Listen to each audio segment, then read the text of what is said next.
My best friend slept with my husband. Now she's telling everyone I made it all up.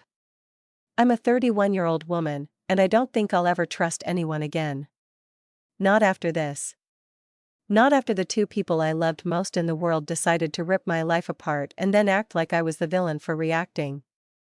Her name is Inez. We've been best friends since we were 12 years old.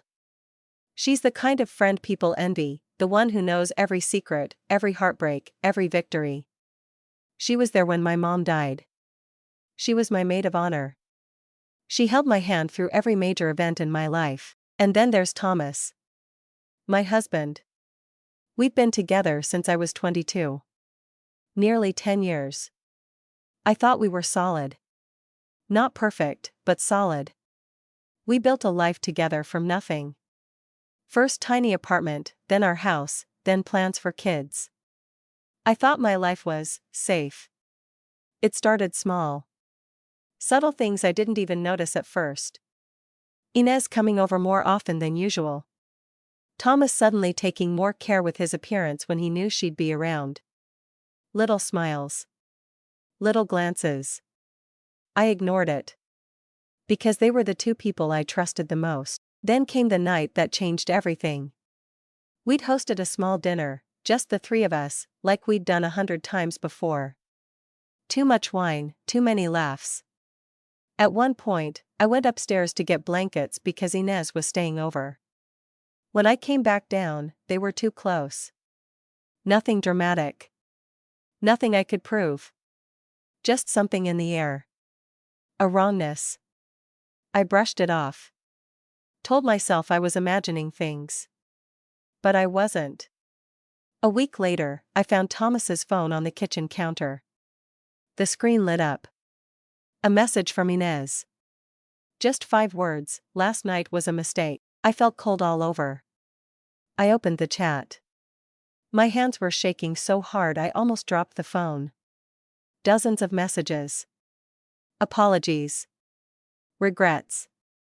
Half-deleted threads. I confronted him that night. He denied everything at first. Swore it was nothing. Called me paranoid. Gaslit me so smoothly I almost doubted myself. But then I showed him the messages. And just like that, it unraveled. He admitted it. They'd slept together. Once. A mistake. It meant nothing. We were drunk. All the clichés. I felt like I was going to be sick. I called Inez immediately. She didn't answer, so I texted her, "I know." She never replied. Instead, she went nuclear. The next morning, I woke up to find that she'd beaten me to the story. She told our mutual friends that I was the one inventing lies. That I was unstable. That I'd always been jealous of her. She even hinted I was having mental health problems. People started texting me awkward, half-sympathetic messages. I saw the looks when I went out. I heard the whispers. In one night, she destroyed not just my marriage, but my entire reputation. And Thomas? He had the nerve to tell me to keep it private for the sake of dignity. I felt like I was losing my mind. But I wasn't going down without a fight. If they wanted war, they picked the wrong woman. The days after the confession felt like some kind of twisted fever dream. I kept going through the motions, waking up, brushing my teeth, answering emails, but none of it felt real. I was numb in a way I didn't know was possible. But the worst part wasn't the betrayal itself. It was the aftermath. The lies. The way Inez twisted the entire situation so fast, so expertly, that before I even had time to process what happened, I was already painted as the villain. I started getting messages from mutual friends, people I'd known for years, asking if I was okay. But their tone, it was wrong, patronizing. Cautious. Like I was the dangerous one. One message in particular stuck with me. It was from Camille, someone who used to be close to both me and Inez. She wrote, "I'm so sorry about everything. I really hope you and Inez can fix this. She's devastated." I just stared at the screen. Devastated? Inez was devastated? I wanted to scream. Thomas barely looked at me. He moved around the house like a ghost. He apologized again. And again. But it was empty. Soulless. Like he was just reading lines off a script. I asked him one night, quietly, calmly, "Do you love her?" He didn't answer. He just sat there, silent. And that silence told me everything. I packed a suitcase the next day. Not because I had anywhere to go, just because I couldn't breathe in that house anymore. Every wall, every room felt poisoned. I stayed with my cousin for a few nights. She's one of the only people who didn't doubt me, who knew me well enough to see through the lies. She made me tea, held me when I cried, helped me piece myself together. And that's when something in me shifted. I stopped crying. I started planning. Because I knew Inez. I knew how she operated. She'd always been the type who needed to be adored. Who needed to be the center of attention. And if she felt that slipping, she'd do anything, to keep her image intact. So I started gathering proof. I still had Thomas's phone screenshots. The messages she'd sent him. The date, the time. I dug up old photos of the three of us, photos that now made me sick. I even went through group chats, looking for subtle clues, half-flirty jokes I'd ignored at the time. The more I looked, the more I found. Little moments. Red flags I should have seen. And then I did something I never thought I'd do. I reached out to one of Inez's ex-boyfriends. We'd never been close, but I remembered how messy their breakup had been. I asked him, carefully, politely, if she'd ever lied about something big. He didn't hesitate. "She lies about everything," he said. "She makes people feel crazy so she can get away with it." I felt my stomach twist. I wasn't the first. And I wouldn't have been the last. I knew then that I had a choice: stay silent and let her destroy me, or burn it all down. And I was done being silent. I think the moment everything finally snapped for me wasn't when I found the messages. It wasn't even when Thomas admitted it. It was when I realized I was being erased. Not just from my own marriage, but from my entire life. From my identity. Inez wasn't content with just betrayal. She wanted ownership of the narrative.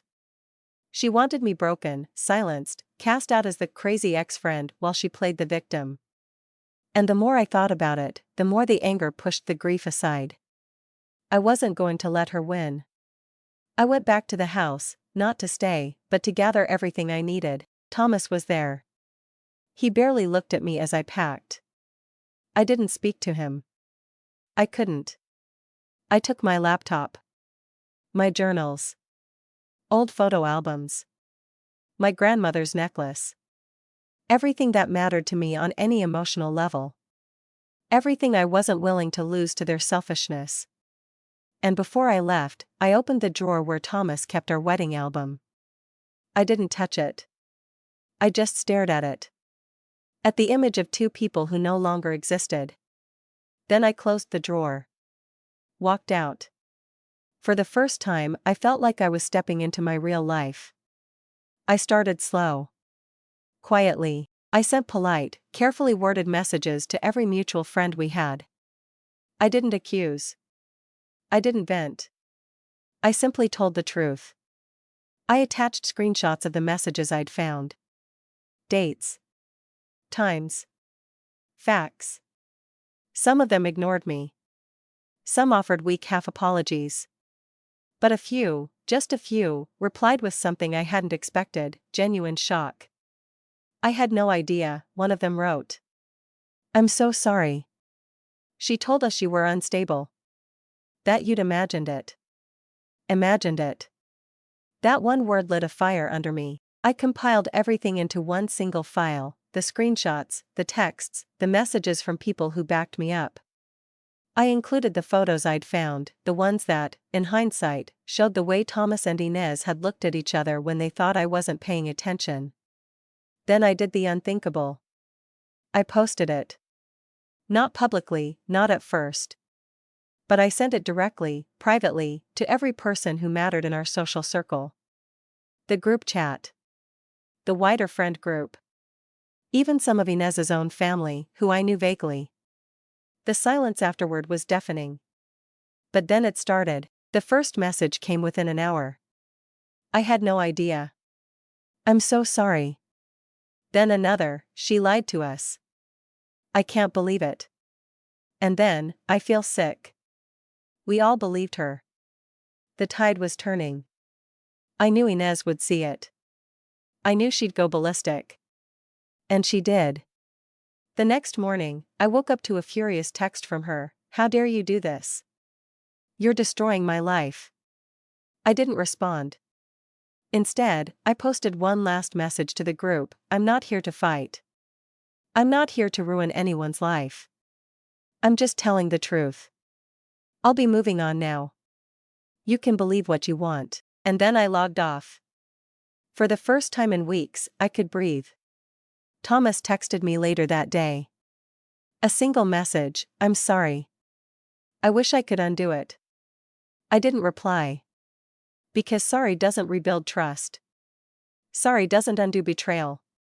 Sorry doesn't fix the way someone you loved looked you in the eyes and chose someone else. I spent that night alone, in my cousin's guest room, sipping tea in silence. It wasn't peace, not yet. But it was the closest I'd felt to myself in a long time. And I promised myself, quietly, that no matter what came next, I would never let anyone rewrite my story again. I was done being the victim. The morning after I sent the truth to everyone felt like stepping into the eye of a hurricane. There was this eerie calm, quiet, still, and I knew it wouldn't last. I kept checking my phone, half dreading, half expecting an explosion. The messages trickled in slowly. Some were supportive. Some were awkward. But the one thing they all had in common was this: the silence of people realizing they'd been complicit. It was strange, how fast people backed away from Inez once the truth was laid bare. People who had stood by her just days earlier were suddenly not wanting to get involved. I knew what that meant. They were covering themselves, embarrassed they'd picked the wrong side. I told myself not to care. But I did. I cared too much. And then came the inevitable, Inez herself. I'll never forget the knock on my cousin's door. I wasn't expecting anyone, and when I opened it and saw her standing there, coat wrapped tight around her, eyes wild, I felt the air leave my lungs. She looked wrecked. Pale, drawn, dark circles under her eyes. But even through the mess, her expression was pure fury. Can we talk? She asked. No hello. No apology. Just those 3 words, sharp as glass. Against my better judgment, I stepped aside and let her in. My cousin wasn't home. It was just us. The moment the door closed, she dropped the act. You've ruined my life, she hissed. Do you know what you've done? I stared at her. Calm. Cold. What I've done? I repeated. You slept with my husband, Inez. And then you lied to everyone about it. She flinched, just for a second, but then she pulled herself upright, her chin lifting in that entitled way I'd seen 1,000 times before. It was a mistake, she snapped. One mistake. You didn't have to humiliate me. You didn't have to involve everyone. I almost laughed. The audacity. Humiliate you? I said quietly. I didn't humiliate you. You did that yourself. Her face twisted. People are saying horrible things about me. My parents, my job, I could lose everything. I felt something snap in me then. The last thread of pity, of friendship, of any residual loyalty. And what exactly was I supposed to do? I said, my voice shaking now, not from fear but from rage. Let you keep lying? Let you turn everyone against me while you played the victim? I was supposed to just take it? She didn't answer. She just stood there, shaking, breathing hard. And then, like the coward she truly was, she started crying. Big, dramatic sobs that I used to fall for. That everyone used to fall for. Not this time. I didn't move. I didn't comfort her. I just watched. Detached. Like I was looking at a stranger. Eventually, she wiped her face, glared at me through red eyes, and spat, "I hope you're happy." Then she left. The door clicked shut. And just like that, it was over.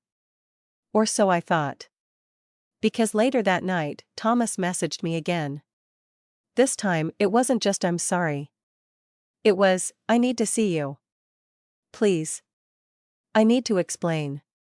I stared at the screen for a long time. My stomach churned. My heart pounded. And against every ounce of logic, I agreed to meet him. Because part of me, some broken, raw part, needed answers. Needed to hear it from his mouth. I needed to understand why the man I married had destroyed our life for someone like her. The next day, we met at the park where we used to walk in the early days of our relationship. It felt surreal, like ghosts of our old selves were still there, laughing somewhere in the distance while the real us stood in the cold, not knowing how to speak. Thomas looked terrible. Thinner. Pale. Ashamed. The first thing he said was, "I'm sorry. I know that doesn't change anything. But I need you to know, I never stopped loving you." I said nothing. I let him talk. He told me everything. How it started, how it spiraled. How he hated himself for it but felt trapped. He told me how Inez had manipulated him too, how she'd come on to him when we'd had a fight, how she'd pushed, how he hadn't known how to say no without ruining everything. I listened. But I didn't forgive. Because the truth was, he still made the choice. He still crossed the line. When he finished, he looked at me, broken, pleading. "Is there any way we can come back from this?" he whispered. And for the first time, I felt clear. Steady. "No," I said. "There isn't." I stood up. Walked away. And this time, I didn't look back. When I walked away from Thomas that day, his voice still in my ears, his apologies still clinging to the cold air around me, I felt something shift permanently inside me. I didn't cry. I didn't hesitate. I didn't even look back.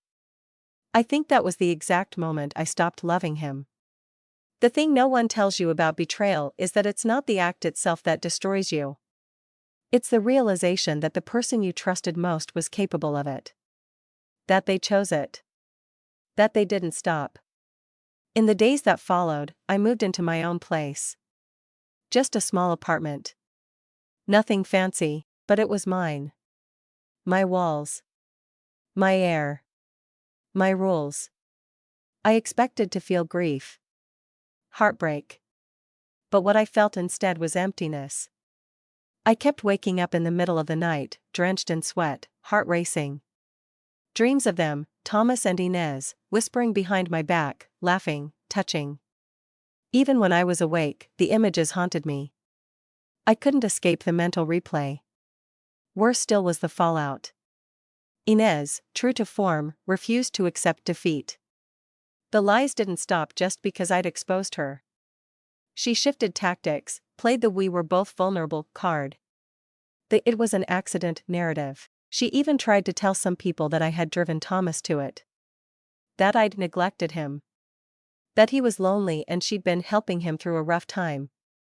Classic.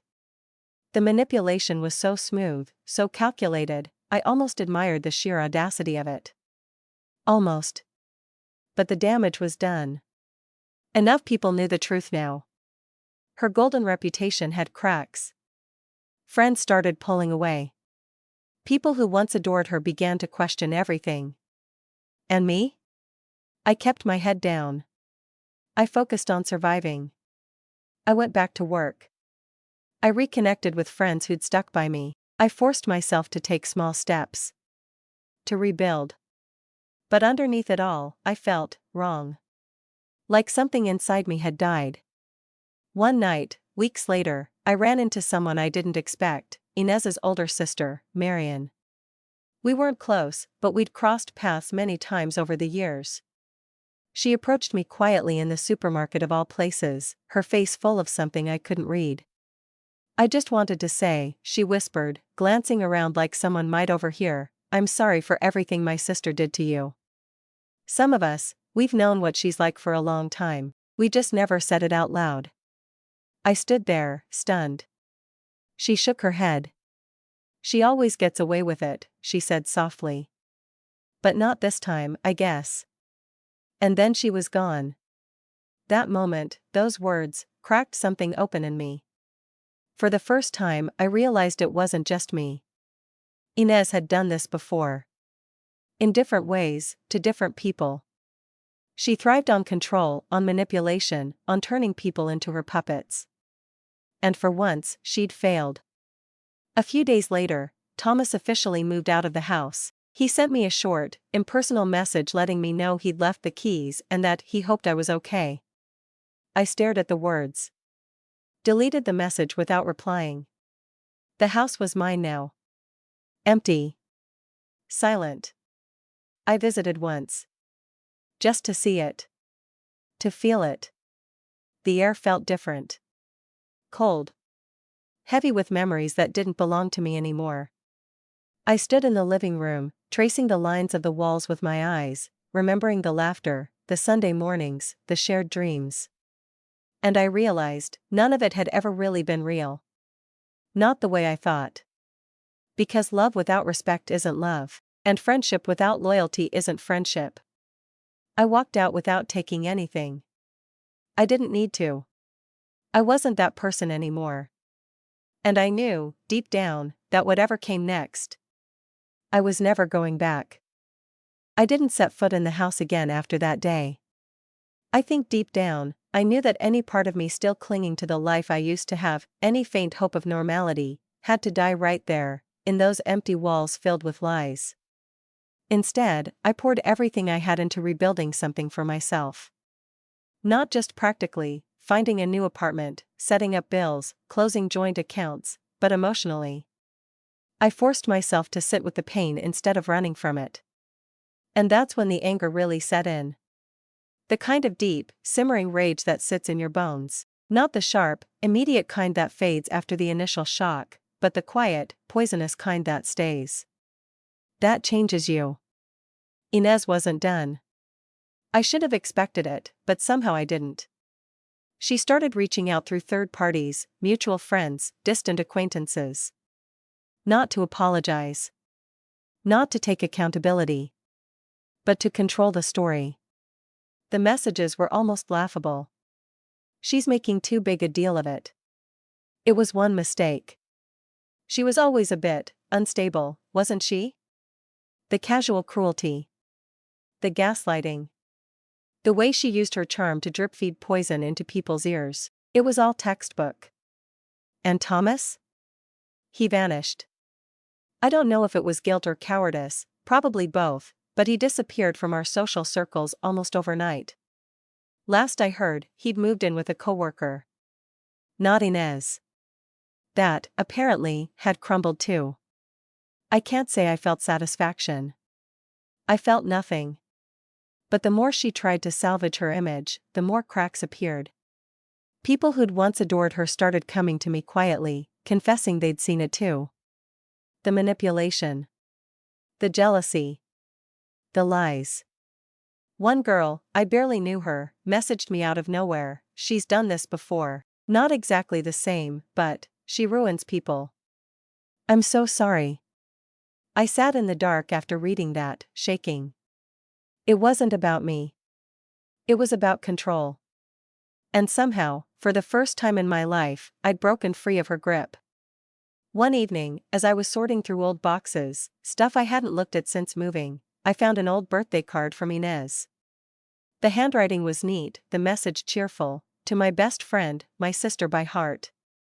I don't know what I'd do without you. Love always, Inez." I stared at it for a long time. And then I burned it.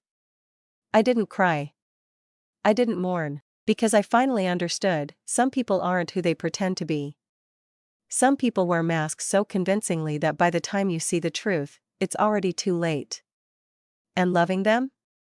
trusting them? It doesn't change what they are underneath. The final blow came when I got an invitation in the mail, handwritten, elegant. One of our mutual friends' weddings. Inez was going to be there. I held the envelope, heartbeat pounding. Part of me wanted to decline. To hide. To let her win by staying silent. But another part, the part of me that was new, harder, unafraid, knew exactly what I had to do. I was going. And I was going to hold my head high. Because I survived. And she wasn't going to take one more thing from me. The night of the wedding arrived faster than I expected, and with it came a storm of emotions I wasn't ready for. I stood in front of the mirror in the small bedroom of my new apartment, hands trembling as I adjusted the zipper of the dress. I must have tried on 6 different outfits before settling on this one, nothing flashy, nothing dramatic. Just me. Elegant. Calm. Whole. But underneath the calm exterior, I felt sick. It wasn't about Thomas anymore. It wasn't even about the betrayal. It was about reclaiming something they'd both tried to steal from me, my dignity. My voice. My right to exist without being painted as the unstable one. I arrived at the venue early. The second I stepped through the doors, I felt it, the tension. The glances. People who knew. People who half knew.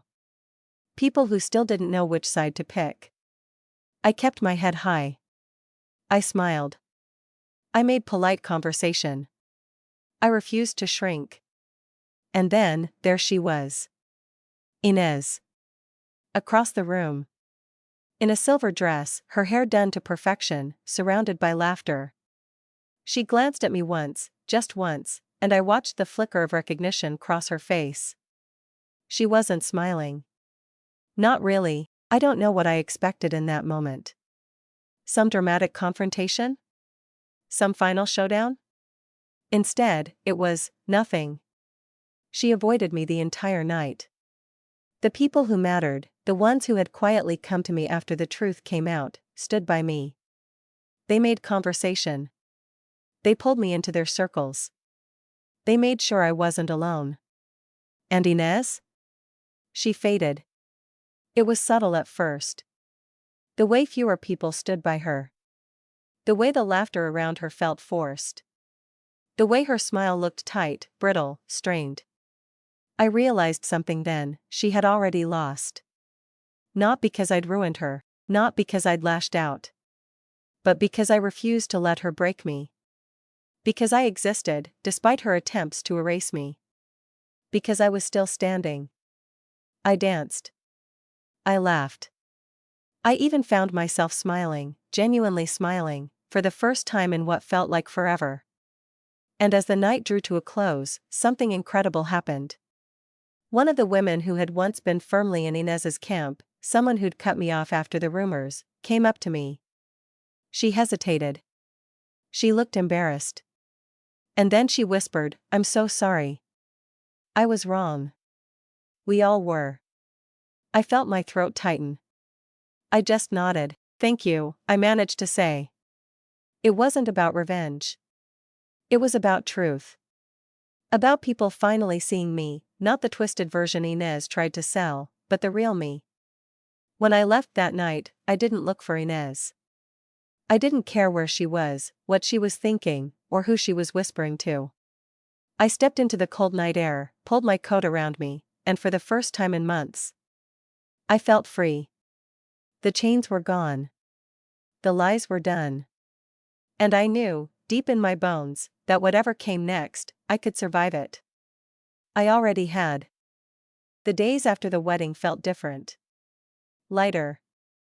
Not because everything magically healed, not because the scars disappeared overnight, but because I knew, without a doubt, that I had taken back control of my own story. For the first time in months, I could wake up without that crushing weight on my chest. Without the sick feeling in my stomach. Without constantly wondering what people were saying behind my back. The truth was out. And people could believe what they wanted. But I knew who I was. And that was enough. Thomas never reached out again. Not a message, not a call, Part of me expected him to. But the deeper part, the part that had finally stopped hoping, knew better. He was a coward. He'd always been a coward. Inez faded too. I heard bits and pieces, how people started distancing themselves, how even her closest friends seemed wary now. I didn't celebrate it. I didn't gloat. I just moved on. I went back to work full-time. I started therapy. I reconnected with parts of myself I hadn't touched in years, things I'd sacrificed slowly, quietly, without even realizing. My painting. My running. My laughter. It wasn't easy. Some nights, the grief still hit, out of nowhere. The memory of a moment, a scent, a song. The realization that I had loved two people who chose to break me anyway. But those moments came less often. I learned to sit with the sadness without letting it define me. And one day, on a perfectly ordinary afternoon, I realized I hadn't thought about them at all. Not Thomas. Not Inez. Not the betrayal. Not the lies. It was just quiet. I met new people. I started saying yes to things I'd always said no to. I started building a life that felt like mine, truly mine, for the first time in years. The old me was gone, I wouldn't pretend otherwise. She died the day I found those messages. But what rose from her ashes was stronger. Clearer. Unapologetic. And sometimes, even now, I still ask myself, why? Why did they do it? Why did she betray me? Why did he let it happen? I don't have answers. I don't think I ever will. But I've made peace with that. Because the truth is, sometimes people hurt you not because you deserve it, not because you failed, but because of who they are. Because of their emptiness, their need to destroy what they can't control. And I survived it. I'm still standing. I don't know what the future holds. I don't know if I'll ever trust again the way I once did. But I know this, I'm not broken. Not anymore. And whatever comes next, I'll face it. Because I'm still here. And that's enough. Follow me for more stories.